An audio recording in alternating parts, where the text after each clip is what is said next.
So we're going to go deep into the world of spirituality today with my wonderful guest, Matías De Stefano. Yeah. Talk to me for a moment. I want to go deep into, I know that you have had some very profound spiritual experiences. Where did they begin? They were always like that since I was born. I remember the moment I was born and all the beings that were around me, and I remember the doctor's face and everything. You do? Yeah, everything. Yeah, I started to be connected and remembering everything since I was born, and of course at the beginning was seeing beings that were like the imaginary friends, right? But they never stopped, and they kept on going. Of course, I thought maybe I have schizophrenia, maybe I have a problem, maybe I'm crazy. Yeah, and I even asked my mom to take me to a doctor or something to check on me, because I was having headaches every time that I was having flashes and memories. And at what age was that? When I was 12.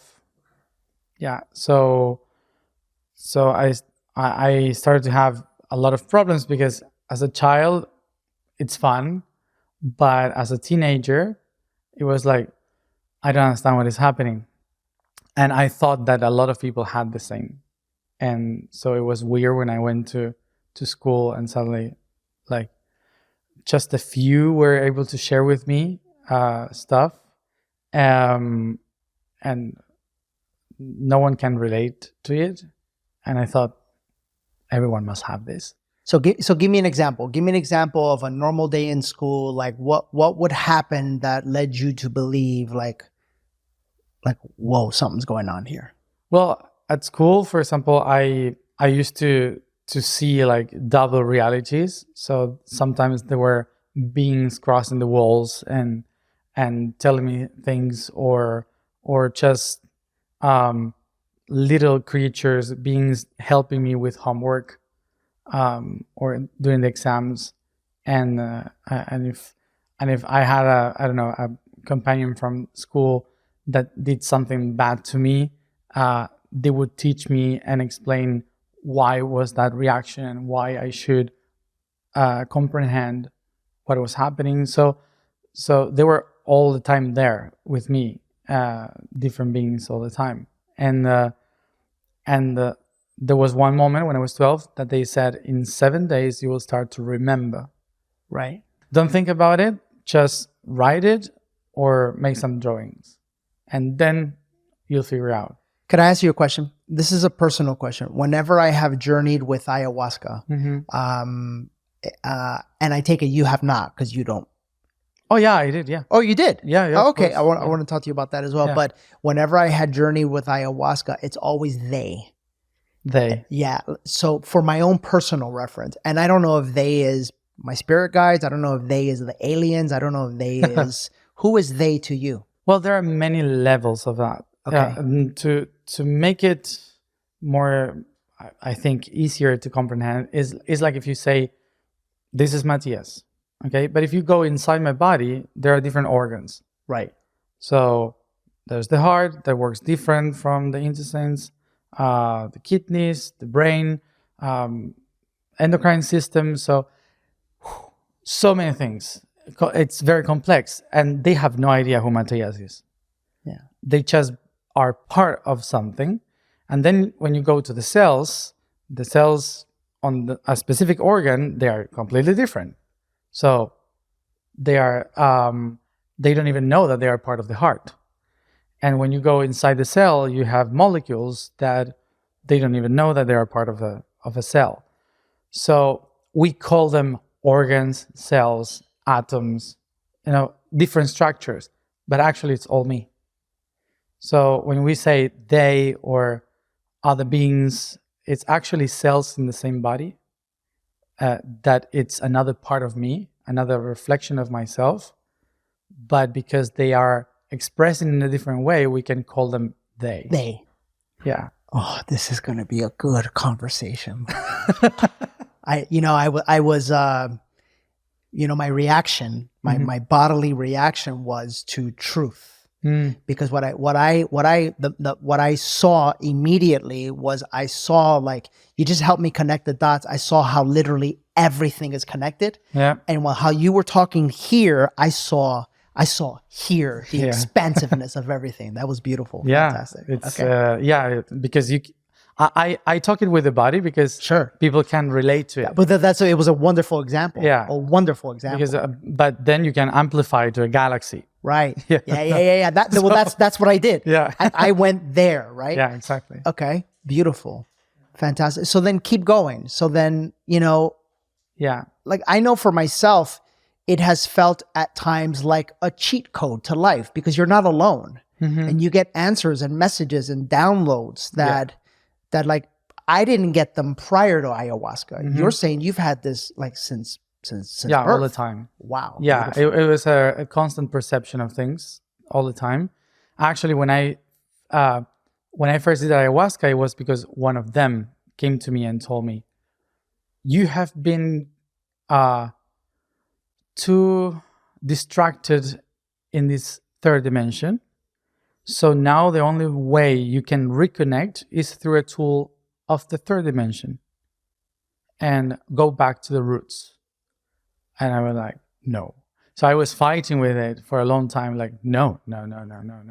I won't do it.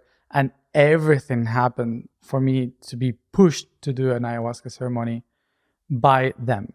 Really? And I was able to amplify what I had, like, many times. And so that was like a few years ago. So can you give me an example of like how amplifying that looks like for you?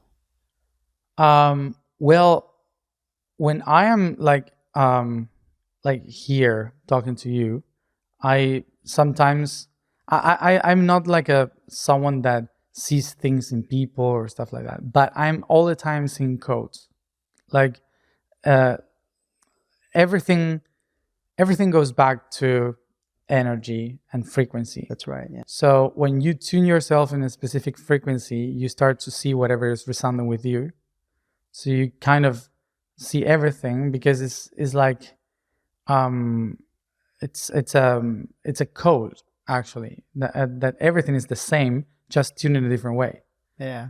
And so you can kind of start to perceive different data, different information. So I usually do that, and I see some things or realities or codes appearing everywhere. But with ayahuasca, it was all amplified, like seeing it, feeling it, and be able to speak to each one of those aspects. During the journey or even after? During the journey. Yeah, during. Of course, that after, it keeps on opening. I picture you like, I don't know, I literally saw you going.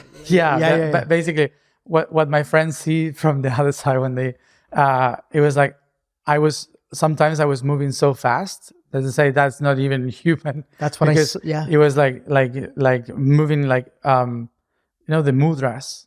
Right. Like right. This, but so fast that was connecting realities. I literally saw that. Saw that. Yeah. So it's like a lot of movement. That was wild. I literally saw you. Yeah, doing that. I saw you doing that. Yeah, that's how it is. Beautiful. Yeah. I want to talk to you about something. I want to, the reason I do why I do is because when I first started to understand how everything is connected, how we're all one, how we are all limitless in our potential. And the thing that stops us is fear, and the opposite of fear is love. I guess what I want to ask you is, like, let's start with the basics. From your understanding, what is fear and what is love? Well, it's basically it's the same thing, that one vibrates very low, the other one vibrates very high, but it's exactly the same string. So usually the origin of everything is love. But what is love? It's not the human love. It's compared to magnetism, like a magnet. So that is actually love, which is the force of positive and negative attracting to each other in order to create links. So that's the beginning. Then appears fear. How appears fear? When this link might be broken. That's right. So from the very moment that the first link is created, also the possibility of being broken is created, or missing a part of it is created. So we start to weave a whole network of connectivity, but taking care that maybe it's going to be broken. So that is like a constant in the structure of the whole universe of connect, but be aware it might disconnect. Be aware it might disconnect, or you might lose a part of it. And so fear became a way of evolution. So we exist because of fear, because we are trying to do as much as we can in order to keep us connected. What happened is that it creates rigid structures that we call patterns. Yeah. So that pattern is a fear that says, these have saved us. This helped us evolve. So don't break it. Stay right because here. you can die. Right. You can stop existing. And that's what is preventing us to actually expand.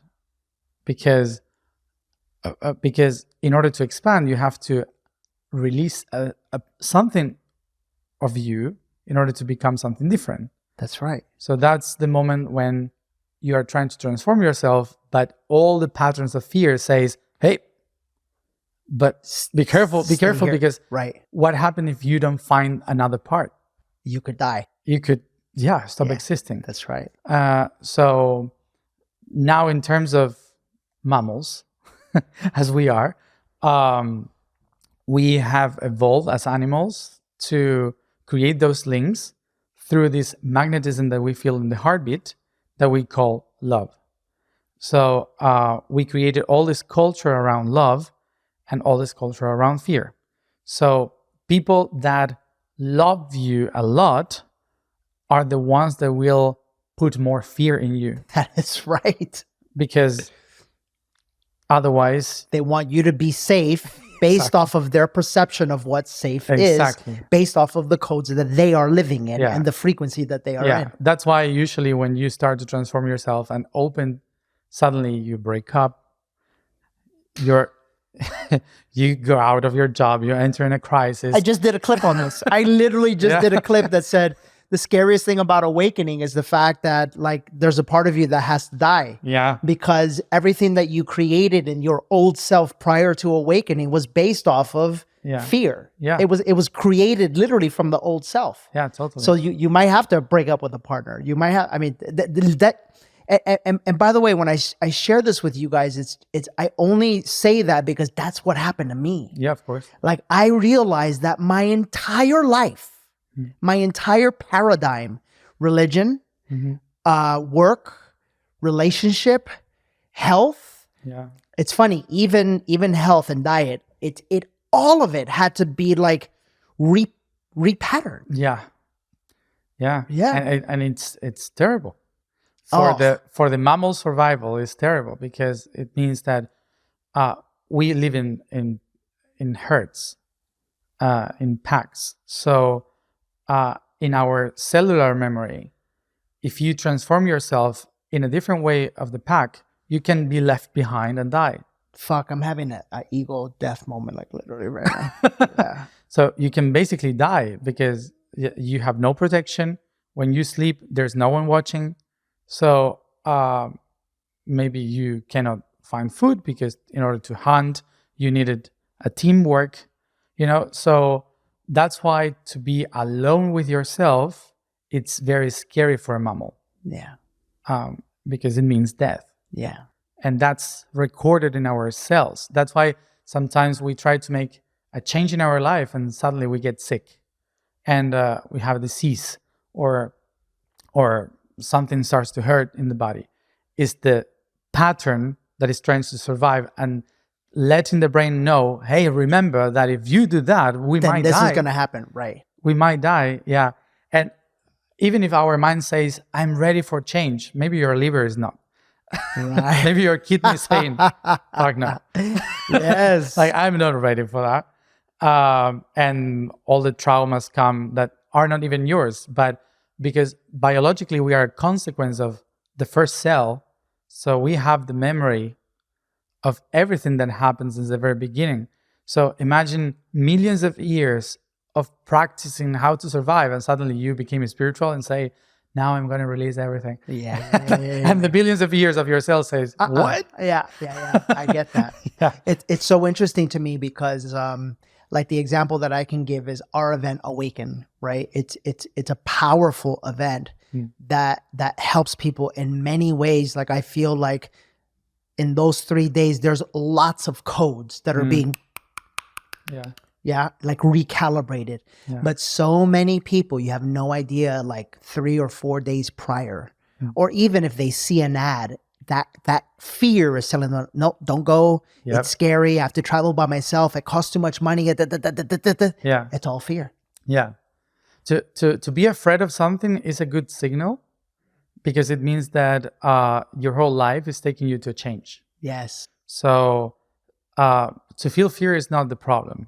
The problem is when you got stuck in the idea of the belief of I might die. Yeah. And you don't dare to jump. Right. Yeah. Right. So fear is like a tuning to understand if you are in the right path of change or you're just right. It's impossible for you to have a successful relationship with another human being or a partner if you don't have a successful relationship with yourself. And what we as human beings don't realize is that we are deeply disconnected. We're disconnected from Mother Earth, we're disconnected from peace, we're disconnected from love. What we do at Awaken is we curate different exercises to help you reconnect first to yourself, and then the beautiful process of reconnecting to everybody begins. And that's why Awaken is so powerful. You'll do more in 3 days at Awaken than you would do 30 years anywhere else. I was so stuck, and now I feel peace. Awakening has been the best thing we have done for our marriage. Coming here, I realized that the answers were inside of me all the time. Head on over to DannyMorel.com/awaken now to get your tickets today. A lot of this shows up in relationships. You know, there's so many people who are so wounded and so hurt that they are afraid to open their heart. Yeah. That was me with Jen. I was literally afraid to open my heart. You know, if I'm honest, there are still to this day, there's parts of me that it's like my mind will go, whoa, hold on. Like, totally. Yeah. And then I have to like bring myself back in, you know? Talk to me about how this pattern shows up in relationships and how it could stop us from like being loved, receiving loved, and giving love. Well, the first love that we have experienced is the Matrix, and Matrix is a Latin word for womb. So a matrix is a network of things that holds you. That's a matrix. So that's why matriz is in Spanish too, and it's the origin of the word matter, which is the origin of the word mother. So mom is the first thing, and the first pattern that we have, and pattern gives the origin to father. So a pattern is a structure that tells you this way, So father is the one that leads. Mother is the one that holds and creates. So that's why it's the matrix. So those two patterns, pattern and matrix, both of them are the first ones on creating the links for us to exist. But in order for us to keep on going, we have to go away from the father, move on. And in order for us to exist means to go out in Latin. So in order to go out, to exist, we have to be born from outside the womb, which means go out from a matrix into another. But what happened? Everything that we know that we are has been created because of this pattern and this matrix. And we are conditioned for life with that structure first, which means that according to how we were structured in the womb, all our relationships will feel the same. Are we trapped? Are we feeling the pressure? Are we comfortable there because we are protected? Or are we the ones that wants to be born all the time, like, and breathe, so we cannot be in a relationship? So it's all related to mom and dad or matrix pattern. And the relationship with the father also. It's a guide. What if it's not that? If there's no that? So I don't have a way. A guide. Where do I go? So you have to figure it out yourself. On your own. Yeah. So those first two relationships that we have are the ones that will determine every other relationship that we have.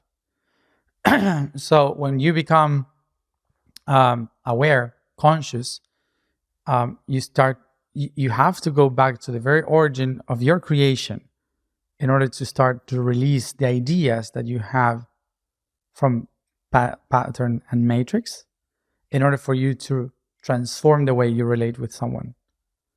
But if you don't do that process of going back and transform that, you will be a consequence of that structure. That's right. So that's why it's common to say that people look at partner that reminds their fathers or mothers.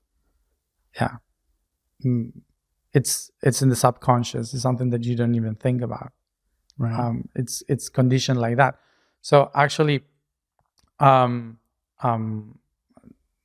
so because of culture, we want to be in relationships because that makes us feel safe. Mm-hmm. That we belong to something and we are held by a matrix. So we need it, but actually we don't need it. Here we don't need it. We just need it here. So when you start to work in your inner self and you connect with yourself, you realize that, oh, I don't need anybody. I just can be with anybody. I can relate to everybody, but I don't need anybody. And this guy knows his stuff. But yeah, that takes a while because yeah. That's we have many cells. That's a lot. That's a lot. So then, what is the dance between? My God, guys, if I it can go anywhere. I know. I wish you could really understand what he's saying, and I because it's so beautiful it's so liberating when you get there. But then, then let me ask you this question. So then what is the dance between understanding? A lot of people have a hard time with this. I'll say on social media, you eventually get to a place where you don't need anybody. And they're like, well, of course you do. There's healthy attachments. Yeah, of right? course. Yeah. And so what if you're on a spiritual awakening journey and you get to the place where you realize you don't need anybody, but there's this beautiful other side where you get to select somebody, to be with, because not that they fulfill you, and not that you need them, but they're the person that you want to do life with. Yeah. Well, there's of course, there's a love and unconditional love. So basically all relationships are conditioned, because when you create a link with someone, that means that one or the other should be the negative or the positive. Immediately that happens. If you are positive, the magnets go out. So that's why there must be always something receiving and something giving in order for it to create a link. It's pure magnetism. Otherwise, it just repels to each other. So what is unconditional love? That when you both are in positive, you accept the other, even if the other needs to do something completely different Than you. Yeah. Right. And you weave that structure, but you don't need for that person to be with you. You just know that that person is part of you. But you don't need to belong to that person, because you're positive or negative. Negative is not bad. Yes. It's just a different energy. So Which is the masculine, which is the feminine? feminine is the negative. Okay. Yeah. Now, hold on. So the feminine is the negative. Yeah. But so many people, so many women have a hard time understanding that the positive is masculine Yeah. and the feminine is negative. Why is that so? Penis and vagina. Penis and vagina. I love it. Well, The penis gives, the penis gives. the vagina receives. Plain and simple. 1, 0. That's right. So it's simple as that. So, Right. but we all have positive and negative, because otherwise we wouldn't be electrical beings. That's right. So every one of our chakras are positive, negative. And sometimes when we have a lock, like energy is not flowing, you get sick, is because positive, negative. So the flow doesn't work and the energy gets stuck. Right. So we all are positive, negative. That if we are working perfectly. Right. Because when that works perfectly, it's what we call Kundalini ascension. Yes.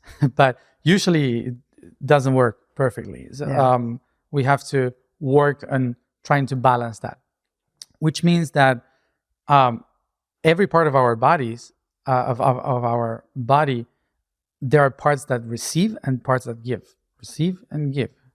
So it's everywhere in our body. And our own body divided itself into two options of giving and receiving in order to multiply better. So that's women and men, not feminine or masculine. Mm-hmm. Feminine or masculine can be anywhere, in either. Like it can be a woman that is masculine and can choose to be a man. And there's a, like... Yeah. Today is very normal. It used to be 5,000 years ago too. Like now it's coming back. But that's not a problem. That is just positive, negative change of energy. Biologically, you have 0 and 1, which is receiving. So 0 negative is not bad, it's receiving. That's right. And because of our basics evolution in this planet, men were giving all the time. That's why men were designed to go out and not to try to find within.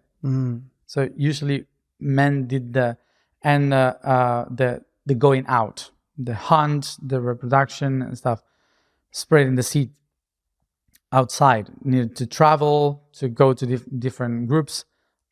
Women, because they were vulnerable, but when you say that today, it's very weird, right? Because it's like, don't say that. Don't tell me I'm vulnerable. Don't tell me I'm vulnerable. Right. But when you don't mansplain me. Yeah, when you have to procreate for 9 months, you cannot run, you cannot hunt, you cannot do anything. So you're vulnerable. You're vulnerable. Right. So that's why men needed to protect women. That's right. During the process of procreation. That's right. Because that was the key to survival.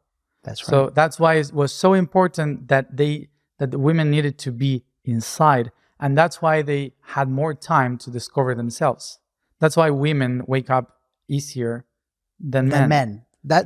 That's why when yeah, it's so funny. That's why when you come, like my message, what I share, it's like 80% women, Of course. 20% men. Yeah, because women are able to connect to many dimensions at the same time, and men just one. That's right. So because women are matrix, so Because the woman is the master of the spiritual world, and Yeah. the man The is the master creation. of the physical. yeah, it's well, it could be like that, but actually, it's more related to the feminine is the one that has to pay attention to many things in order to exist. So has to pay attention to feelings, imagination, the children, survival, but learn how to prepare the food for the kids at home. So I'm talking about 70,000 years ago. Yeah. Okay. And life was like that until 100 years ago. I want to talk to you about that. So what was life like? Because, subconsciously, Yeah. part of what my mission is to help people realize what life was like prior to what started happening 50 to 100 years ago. Yeah. So and because I've seen it. I've seen it in my journeys. And to me, it almost feels like a calling backwards, right? To the way things used to be. Because if we don't go backwards, the future is not scary per se, but it's just things are changing very rapidly. Yeah. Very rapidly. Very much. So what was life like 50,000 years ago? Terrible. Okay. we, for start, there were animals that could eat us. Yeah. Huge animals that now they are extinct, but they could eat us. So we had to be all the time in alert Right. to the dark. And that's what created a very unique ability that humans have, which is to see things where they are not. Because in the dark, we weren't able to see. So our brain have discovered this way to see faces where there are not, which allows you to enter another dimension. But in our reality, the third dimension, it helps you to survive because maybe there's a huge tiger about to eat you. And if you don't recognize it in the middle of the dark, it can kill you. But if you see shapes like that, so you are constantly paying attention to what could happen. So in that time, we were all the time scared, all the time trying to survive. Wow. All the time trying to protect women on a cave so they could have the children Right. and protect the babies, so animals didn't eat them. So that's how life was. Because we didn't have houses, we didn't have shelter, We didn't have nothing. nothing. Yeah, We were just out in the open. out in the open, and some of them they started to create like how to say this, tents. Yeah. Like yurts, something like that. In the first ones in Kazakhstan, Mongolia. So The first one. the first ones, it was or clay in Africa, but it was That's fucking wild, dude. The way we evolved. Like we so evolved. much, and that way of living was like that for humans. We lived like that for at least 270,000 years, as Homo sapiens. So almost 300,000 years of that. And that changed in the moment of civilization. It started to change. So we started to create structures and society. And then when we felt protected, so women and men started to have the same jobs, Right.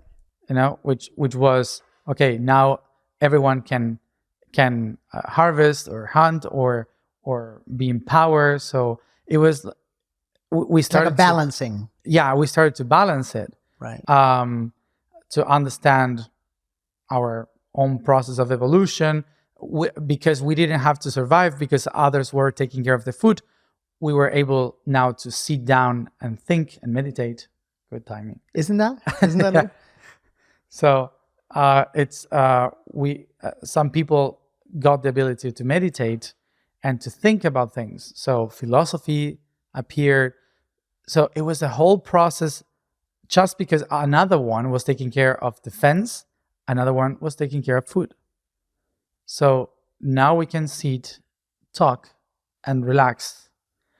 And that's what created a civilization for the first time. And then wars started to happen because the civilization started to grow. So they started to fight each other. Again, defense. So again, women back with the children, men to war. And that system kept on going until today. And we just started to shift it 100 years ago. So there are still people alive today that are still living like that. Wow. And so the subconscious of humanity have people in Africa, in Asia, in South America, mainly, Middle East, living like thousands of years ago. There are people still trying to survive, live in the middle of nowhere, and using the old ways. The thing is that some cultures accomplish to transcend all this process. So we are way farther beyond, so we can understand much more other things, to understand the potentiality of both as equals, and Right. and that's perfect because that's where we are going. But the shift has been so fast that that we started to blame each other for not allowing us to be, when we don't realize that that memory is in our cells. It's not in society. It's not in a I don't know, like a man culture or these kind of things. It's been forever like that. Wow. So in order to change it, we cannot blame a sex or a religion. We cannot blame structures. We can only transform the cells Within. So that's why where consciousness is so important. You mentioned religion. Talk to me about religion.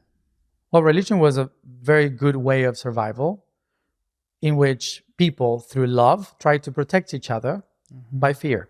That's right. So religion is love. It's just that they use fear as a way of love.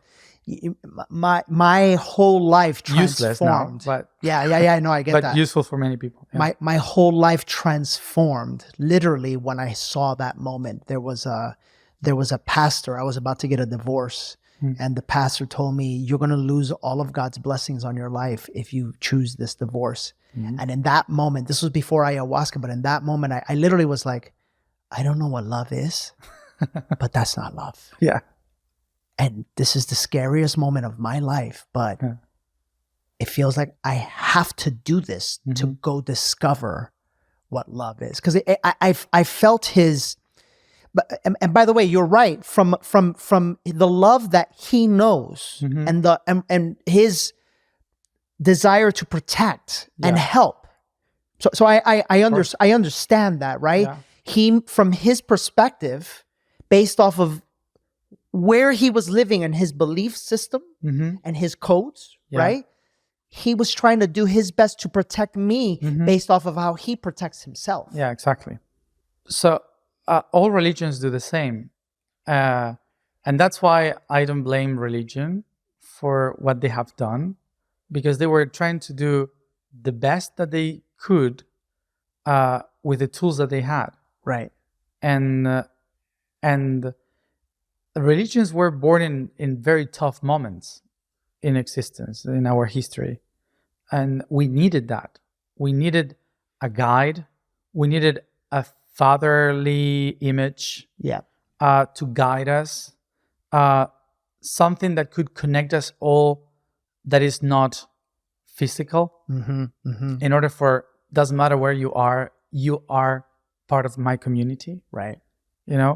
So that helped a lot to humans to actually be safe, because when you are alone and scared as a mammal, because you are away from your herd, knowing that there is a father watching you, protecting you and guiding you, even if you cannot see it, it helps to be part of the family. I get that.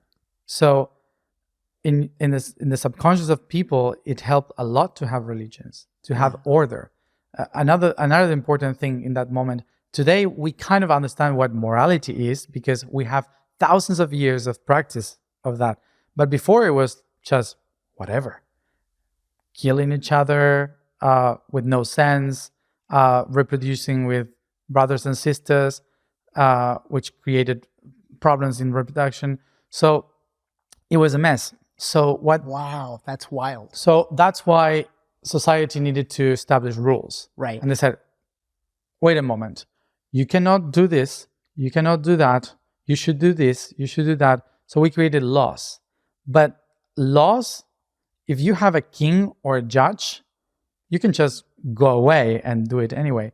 But if it's God and God can see you everywhere, you have to accomplish the law. So it was a good use in that moment when we didn't have Wi-Fi.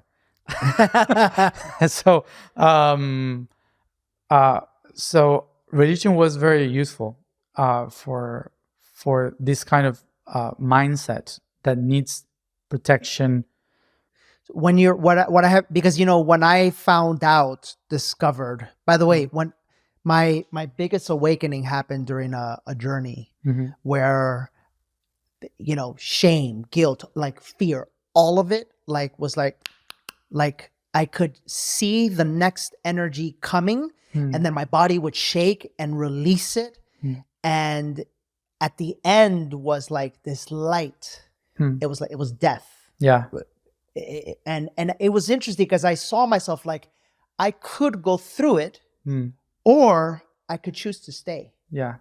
And I remember I chose to stay.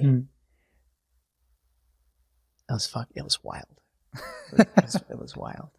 It was wild. But I wanted to bring that up from the very first thing that you said, that it's all codes. Like I have experienced those codes like falling away. And it's interesting because people ask me, like today, I don't feel the need to sit with plant medicine anymore because it's like life is now like bringing me to the places where the codes fall away per se.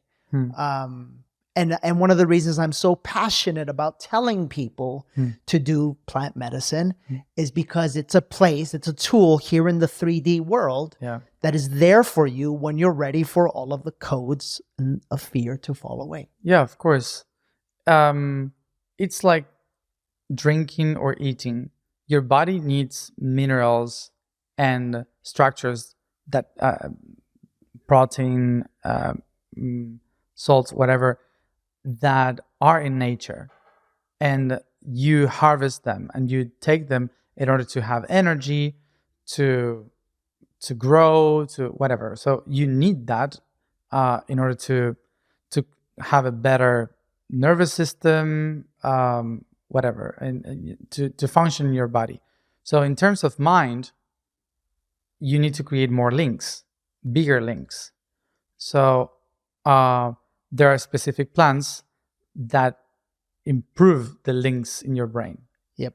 And that helps you to not just see one option, but all of them or many of them, pathways that you haven't used because you are concentrated here. So in the same way as you take food every day, sometimes to take plant medicine, it's like giving also energy and food for another part of your brain that you don't usually feed. I love that. I love that. Speaking of food, but it's not necessary. It's like of course right. You're not gonna eat a hamburger every day. Right. So it's just to know there to how serve this to purpose use when it. you're right. Yeah. Beautiful. Yeah, it's to know how to use it. Yeah. Talk to me about eating animals. eating animals. Part of my journey Hmm. was I went through this phase where I felt that it was like bad to eat animals. Yeah. And now, and again, I want to be respectful because I have been through it all. Yeah. I have been through fasting 23 hours, vegan, you know, Mhm. but now I am noticing, like, literally my body just behaves better Yeah. when I eat Mhm. animals. The bad thing about eating animals, there are two things here. One is energetically, and the other one is cultural.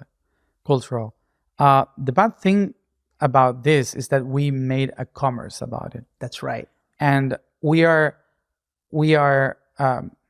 as humanity, we are killing more animals than we are supposed to consume, and that's just because of economy. And that's I think that in the future this will be treated like a Holocaust. What is happening today is going to be treated as a Holocaust for sure. With animals. For animals, yeah, like because it's terrible what is happening.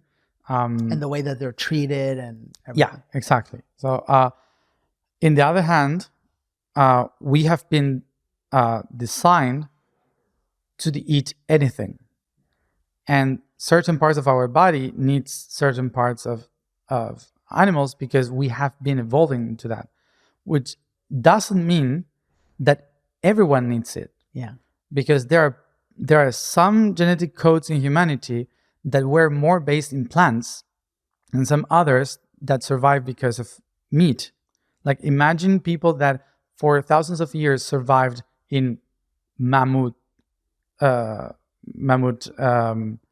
meat, or in whatever, bison, because there was the only thing around, because it was all frozen. So the Ice Age only gave you the chance to eat meat. You couldn't sew anything. I'm so good. Your head. This is beautiful because it's like I think that like I remember when I was vegan. You know, it's like I would see someone else that was vegan and like maybe they looked a certain way or whatever, and I was like, wow, that works for them. I want it to work for me. Yeah. And to this day, it works for them. It just didn't work for me. Exactly. Yeah. And I'm finally at peace about that. Yeah, because we have been designed in a different way, or our history has been completely different. I don't know, the people in the desert, they cannot harvest. The people in the steppes of Russia and Mongolia, or Canada, they couldn't harvest.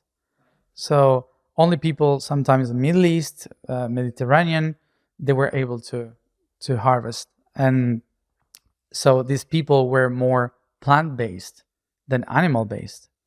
And that's why most of these people have more chances of accepting more fruits and plants in their system, while other people have been only evolved through eating meat for thousands of years. So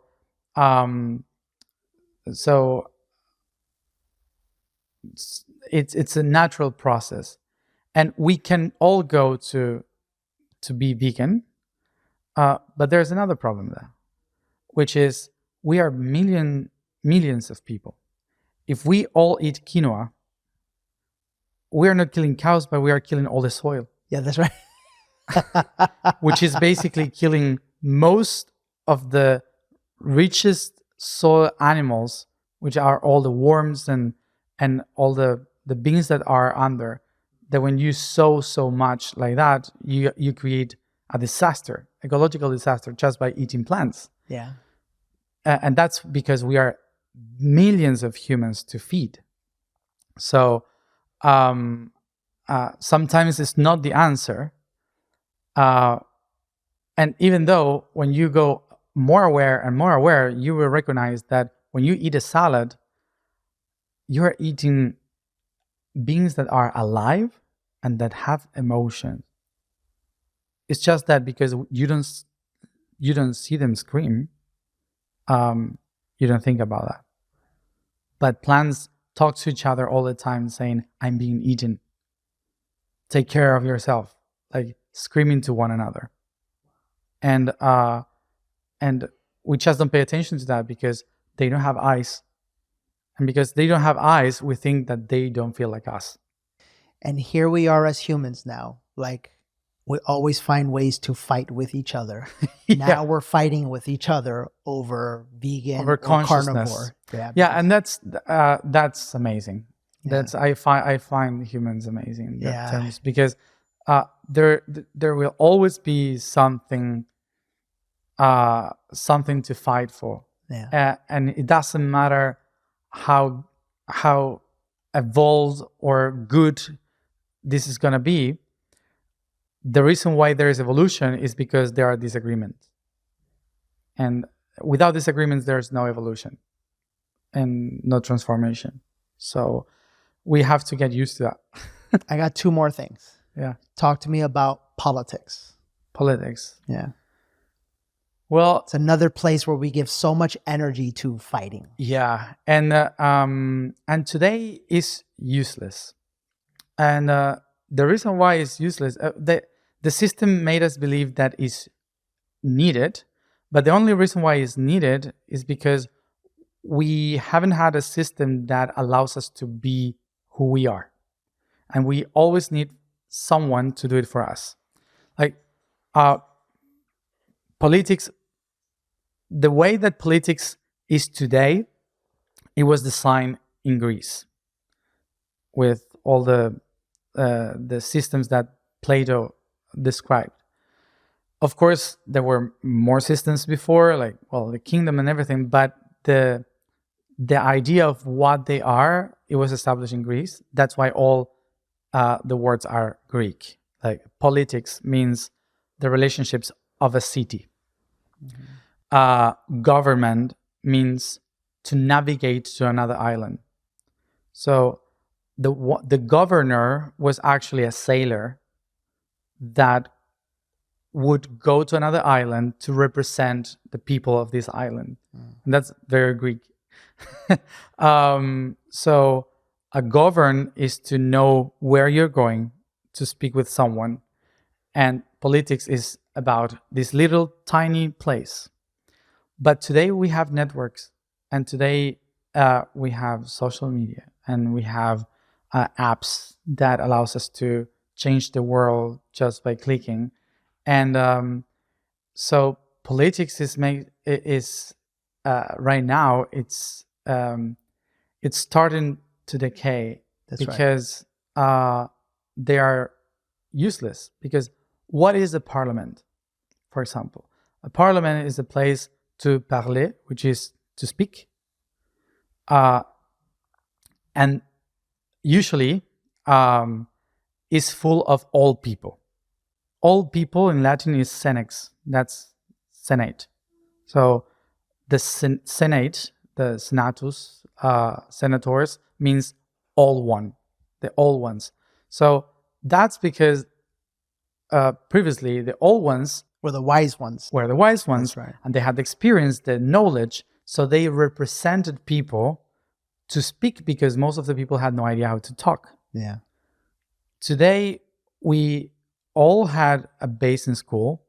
We all know exactly what kind of we want. Of course, there are people more prepared, but why we choose for some people to represent us in a choice that we can do by clicking in a phone? Because we don't feel empowered with ourselves. Yeah. And that's why the system tricked us with something. For example, United States, here I hear people talking about democracy all the time. And you know that the state is the only... The United States is the worst. You don't have democracy. No. You never had. No. Which I find amazing. Yeah. You never had it. You had this weird system of electoral college, which is not democracy. It's feudalism, and basically you choose the one that will choose for you. That's right. Which is, you choose the one that will choose for you. Which is like humans. That's not democracy. If you're listening right now, all of it is, I'm telling you, you can go on the journey. You could just listen here. Eventually you'll find out none of it matters. The only thing that matters is you, what you want and what you want to create. Yeah. And finally, with that, I have to end with Mother Earth, with Mother the Earth. planet, with, Yeah. with how important it is for us to take care of the planet. Well, one of the biggest things that we have to change in our way of thinking is that there's no Mother Earth and humans. We are Earth. We are cells of this planet.